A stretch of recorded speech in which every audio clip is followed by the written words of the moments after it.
कल अपन ने जो न्यूटन के जो लॉ की जो फर्स्ट क्लास ली थी उसके आगे के जो क्वेश्चंस हैं वो मैं आज लेके आया हूँ। कल वाले क्वेश्चन की प्रैक्टिस कर लेना जिन्होंने नहीं देखी है, और आज वाले क्वेश्चन की भी प्रैक्टिस कर लेना, क्योंकि रेगुलर प्रैक्टिस करने से आपका एग्जाम में बहुत अच्छा बेनिफिट होने वाला है। ये 10 से 15 मिनट की वीडियो बनती है, उसके अंदर आपके 10 से 15 क्वेश्चन और कॉन्सेप्ट क्लियर हो जाते हैं। इसलिए आप रेगुलर देख लीजिए इसको, और वीडियो को लाइक कर दीजिए और सब्सक्राइब कर लीजिए। जैसे अपन फर्स्ट क्वेश्चन की बात करते हैं कि एक तोता कांच से बंद पिंजरे में फर्श से बने स्टैंड पर बैठा है। जैसे एक तोता है जो वो पिंजरे में बैठा है, कांच का पिंजरा है, उसके फर्श पे कोई स्टैंड बन रखा है, तो उस पर वो कोई तोता बैठा है। ठीक है, तो तथा पिंजरे एक लड़के के हाथ में है, पिंजरा एक लड़के के हाथ में है और नियत वेग से पिंजरे में उड़ने लगे तो लड़के के पिंजरे का वजन प्रतीत होगा। अब लड़के को पिंजरे का वजन बढ़ा हुआ घटा हुआ कैसा प्रतीत होगा, इसके बारे में अपन को पूछ रहा है। क्या बढ़ जाएगा, घट जाएगा, या फिर अपरिवर्तित रहेगा।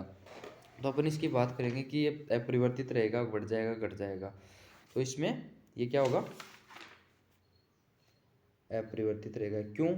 अगर स्प्रिंग वाला पिंजरा होता तो उसके अंदर क्या होता, वेट बढ़ जाता, क्योंकि यहाँ पे स्प्रिंग होती ना, तो उसमें जैसे ही वो ऊपर उठता तो स्प्रिंग का क्या होता, पाठ्यांक घटता, तो इससे वेट बढ़ जाता, सॉरी। ठीक है, तो ये क्या रहेगा, अपरिवर्तित रहेगा। अब अपन बात करते हैं अगले वाले क्वेश्चन की। न्यूटन की गति के दूसरे नियम के संदर्भ में असत्य कथन है। अब न्यूटन की गति का दूसरा नियम क्या है, F is equal to M a. ठीक है, और एक F is equal to D P upon D T. ठीक है, अब इसमें ये बल की माप देता है जी, बिल्कुल देता है। ये है एक बल में परिवर्तन तथा बल सॉरी ये यहाँ पे संवेग नहीं है, ये संवेग में परिवर्तन तथा बल से संबंध रखता है। ठीक है, यह बल और वेग से संबंध रखता है जी, बिल्कुल सही है।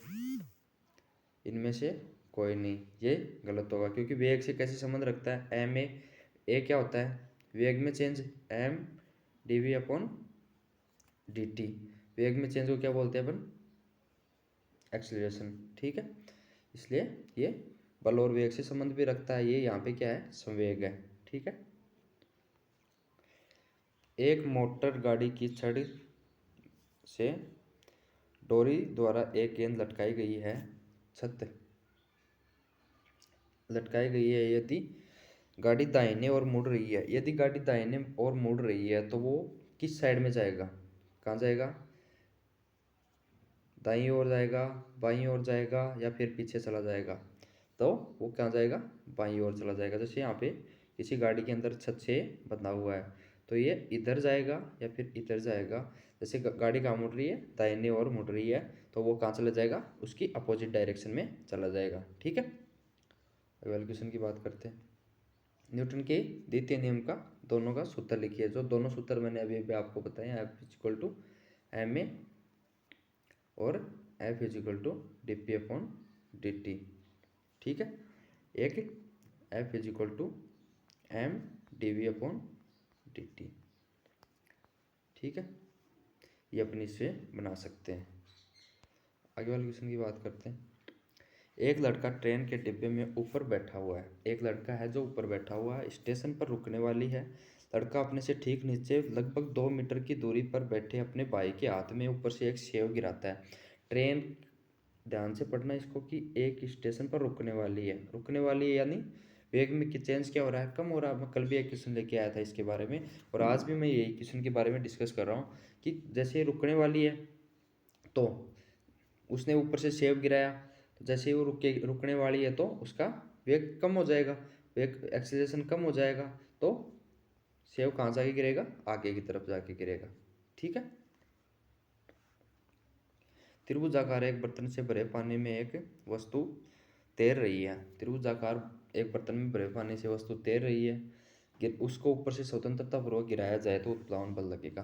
जैसे किसी चीज़ को स्वतंत्रता पूर्वक गिराते हैं अपन, जैसे उस पर कोई भार वगैरह, कोई वेट वगैरह कुछ, सॉरी उस पर कुछ बल वगैरह कुछ भी नहीं लग रहा है, तो अपन उसको स्वतंत्रतापूर्वक गिराते हैं, तो उसके अंदर उसका वेट क्या होगा, उत्प्लावन बल क्या होगा, तो उसके बारे में अपने को बात करनी है। तो उसमें कोई बल नहीं लगने वाला है इसके अंदर। ठीक है, ये क्या हो जाएगा 0। न्यूटन की गति के नियम लागू होते हैं। न्यूटन की गति के नियम किसके लिए लागू होते हैं इसके बारे में अपने को पूछा है। तो फ्रेम होती हैं दो, ठीक है, जड़त्वीय और अजड़त्वीय। तो जड़त्वीय फ्रेम के लिए न्यूटन के नियम लागू होते हैं और अजड़त्वीय के लिए नहीं होते हैं, ठीक है, इनके लिए नहीं होते हैं। न्यूटन के नियम सिर्फ जड़त्वीय फ्रेम के लिए ही लागू होते हैं। आगे बात करते हैं, किसी गाड़ी को रोकने के लिए एक निश्चित परिमाण के मंदक बल लगाया जाता है। यदि गाड़ी की गति दोगुनी कर दी जाए तो मंदक बल कितनी दूरी पर जाकर रुकेगा। तो जैसे अपन बात करते हैं s is equal to u square upon 2μg। ये जो फॉर्मूला होता है ये आपको याद रखना पड़ेगा। वेग को कितना कर रहा है, दोगुना कर रहा है, तो एस डायरेक्ट प्रोपोर्शनली क्या हो गया वेग के, क्योंकि ये इनके बारे में इसने बात नहीं की, सिर्फ वेग को चेंज कर रहा है। तो वेग को चेंज करेगा तो गुना करेगा तो 2 का स्क्वायर कितना हो गया, ठीक है, 2 का स्क्वायर यानी 4 गुना।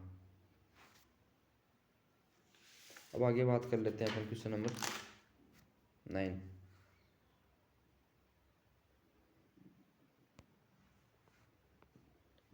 चित्र में दिखाए अनुसार किसी बल कोई दो बल हैं, वो क्या कर रहे हैं 5 किलोग्राम है, जिनका द्रव्यमान कितना है 5 किलोग्राम, यानी परिणामी कितना है 5, ये सॉरी इसका जो अपन इसकी बात करें तो 5 न्यूटन 5 किलोग्राम क्या हो गया द्रव्यमान हो गया, ठीक है। तो वस्तु पर उत्पन्न त्वरण ज्ञात कीजिए। त्वरण का मान ज्ञात करना है, तो त्वरण का फॉर्मूला क्या होता है अपने पास न्यूटन सेकंड लॉ से, F is equal to M a. Force कितना दे रखा है 5, मास कितना है 5 किलोग्राम, और एक्सेलरेशन निकालना 5/5 इज इक्वल टू ए, यानी क्या आ गया ए इज इक्वल टू 1, ठीक है। ये जो फोर्स निकालना, जो परिणामी निकालना है फोर्स अपने को, तो परिणामी फोर्स क्या हो जाएगा 3, 4 और 5, ठीक है। एक लिफ्ट ए त्वरण से नीचे की ओर जा रही है, उसमें खड़ा एक यात्री एक पुस्तक गिराता है, तो पुस्तक का लिफ्ट के सतह से सापेक्ष त्वरण कितना होगा। पुस्तक है उसका जो लिफ्ट एक नीचे की तरफ ये त्वरण से आ रही है कोई लिफ्ट, ठीक है, तो उसमें कोई यात्री खड़ा है, ठीक है, तो उसमें जो उसके बारे में पूछा है कि सापेक्ष त्वरण क्या होगा, तो सापेक्ष त्वरण होगा g माइनस में a, क्योंकि ग्रेविटी नीचे और एक्सीलरेशन आ रहा है, तो ये नीचे की तरफ आ रही है तो g ज़्यादा होगा, और g में से ज़्यादा में से कम वाला घटा देते हैं, ठीक है। 1 ग्राम वजन किसके बराबर होता है, 1 ग्राम जो भार होता है वो किसके इक्वल होता है, जैसे इसको अपन निकाल सकते हैं 9.8 1000 ग्राम, ठीक है, यानी 9800 ग्राम। CGS की बात कर रहे हैं अपन, ठीक है। जैसे अपन इसमें 980 डाइन इसको लिख सकते हैं, तो कितना हो गया 980 डाइन, ठीक है। आगे वाले क्वेश्चन की बात कर लेते हैं। चलती हुई बस से उतरता आदमी आगे की ओर क्यों जाता है। अब चलती हुई, कल भी मैंने इसके बारे में एक क्वेश्चन बताया था, तो चलती हुई बस के अंदर एक आदमी आगे की तरफ क्यों जाता है। गति के जड़त्व के कारण, दिशा के जड़त्व के कारण, स्थिर के जड़त्व के कारण, या फिर इनमें से कोई नहीं। गति के जड़त्व के, क्या बस क्या कर रही है, चल रही है, क्या कर रही है मोशन कर रही है, तो गति के जड़त्व के कारण वो आगे की ओर गिरता है, ठीक है। न्यूटन की 3 नियम के अनुसार, तृतीय नियम के अनुसार, न्यूटन के तृतीय नियम के अनुसार वो एक ही वस्तु पर कार्य करेंगे, अलग अलग वस्तुओं पर कार्य करेंगे, एक ही वस्तु पर विपरीत दिशा में कार्य करेंगे, ये परस्पर अलग अलग वस्तुओं पर कार्य करेंगे, ये इसका क्या होगा आंसर। क्योंकि न्यूटन का जो लॉ होता है उसके अंदर क्या है, एक्शन रिएक्शन का जो फोर्स होता है वो दो अलग अलग वस्तुओं पे लगता है और डायरेक्ट अपोजिट होता है, ठीक है। इस पे माइनस लगा सकते हैं या फिर इस पे कोई किसी पे भी, ठीक है। एक्शन रिएक्शन का जो फोर्स होता है वो किसकी परस्पर अनोन्य क्रिया करेंगे दो अलग अलग वस्तुओं पर। तैरना संभव है, तैरना किसके कारण संभव है, न्यूटन के थर्ड लॉ के अनुसार, ठीक है। पहले नियम के अनुसार आपको इनर्शिया का बता दिया, स्थिर का जड़त्व है। दूसरे नियम के अनुसार मैंने बल की जो बल की जो परिभाषा देता है, माप देता है, उसके बारे में मैंने बता दिया। तृतीय नियम के अनुसार ये हो गया। अब आगे वाले क्वेश्चन की बात कर लेते हैं अपन। आवेग किसके बराबर होता है? जैसे आवेग का फॉर्मूला क्या होता है, इम्पल्स का क्या होता है, एफ डॉट डेल टी। ठीक है, तो संवेग क्या हो गया, F is equal to del p upon del t. तो संवेग में परिवर्तन क्या हो गया, एफ डेल टी। तो ये क्या हो गया, आवेग किसके बराबर हो गया, संवेग में परिवर्तन के बराबर।